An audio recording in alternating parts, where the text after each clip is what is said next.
Panorama group, जो सोचता है वो करता है। आपके अपने सपनों का आशियाना।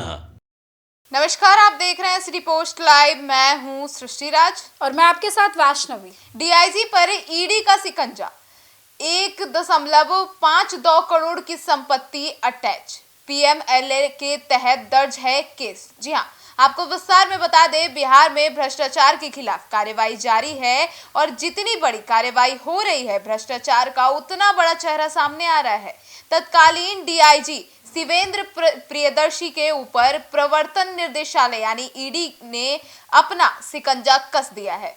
1.52 करोड़ की इनकी संपत्ति को ईडी ने अटैच किया है। बुधवार को देर शाम जारी किए गए अपने आधिकारिक बयान में एजेंसी ने दावा किया है कि अटैच किए गए फ्लैट और उनके सरकारी नौकरी में रहते हुए भ्रष्टाचार के तहत काम किए गए काले धन से खरीदा गया है। तो आइए विस्तार में जानते हैं और भी कई पहलुओं और भी कई सवालों के बारे में हमारी सहयोगी वैष्णवी से।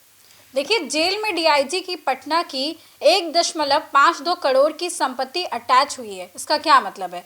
2 फ्लैट्स के अलावा उनके बैंक अकाउंट्स है, सोना चांदी के गहने हैं, फिक्स डिपॉजिट है, किसान विकास पत्र है, राष्ट्रीय बचत पत्र है, एनएससी और म्यूचुअल फंड में किए गए इन्वेस्टमेंट के डॉक्यूमेंट्स भी जब्त किए गए।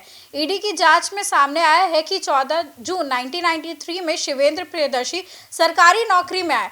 तब से लेकर 4 मई 2017 के बीच सासाराम, बेनीपुर, गोपालगंज, सिवान, पटना में उनकी पोस्टिंग रही और इसी दरमियान उन्होंने अवैध तरीके से काला धन बड़े स्तर पर कमाया।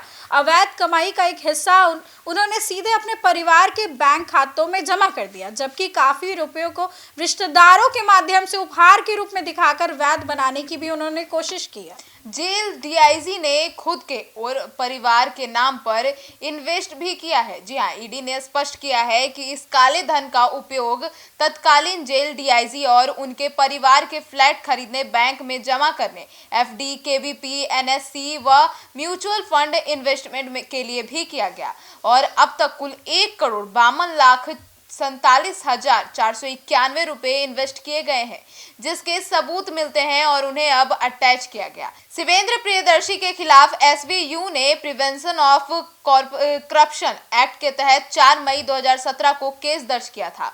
फिर 12 जुलाई 2017 को इस मामले में चार्जशीट दाखिल की गई थी। अब एसवीयू की कार्रवाई के आधार पर ही ईडी की एंट्री हुई और फिर पीएमएलए के तहत केस दर्ज कर पूरे मामले की जांच शुरू की गई और अब उनकी संपत्तियों को अटैच किया गया है। तो यह थी इनके बारे में तमाम खबर। अब देखना होगा कि डीआईजी इस पर कितने कार्य करते हैं और किस तरीके से एक्शन लेते हैं। वैष्णवी, आप भी विश्लेषण में बताएं।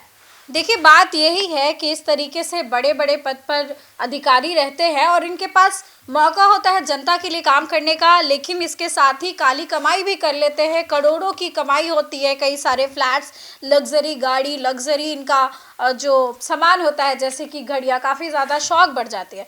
जब ऐसे में बता दें कि ईडी ने शिकंजा कसा तो उसके भी होश उड़ गए कि इतने सारे पैसे और इतनी सारी चीज़ें आखिर उन्होंने कब अर्जित की। बता दें कि ये पहला मामला नहीं है, इससे पहले भी कई बार राजधानी पटना से ऐसे ही करोड़ों रुपए की काली कमाई सामने आती रही है। एक केस तो आपको याद होगा ही, जब एक इंजीनियर ने अपने घर में सारे रखे हुए नोटों को जला दिया था और नोट इतने ज़्यादा जलाए थे कि उनके घर के जो ड्रेनेज है वो भी ब्लॉक हो गया था। सिर्फ राख और जो नोट के बचे हुए टुकड़े थे वो मिल रहे थे। अब इस तरीके की खबरें लगातार सामने आती है तो यही पता चलता है कि एक तरफ जहां गरीबी है, भूखमरी है, लोग पलायन करने के लिए मजबूर है, लेकिन वही दूसरी तरफ जो है इस तरह के अधिकारी जिन्हें एक पोस्ट मिलता है वो जनता के लिए काम करने से ज़्यादा अपने लिए काम कर जाते हैं और कमा करके ऐशो और आराम की ज़िंदगी जीते हैं।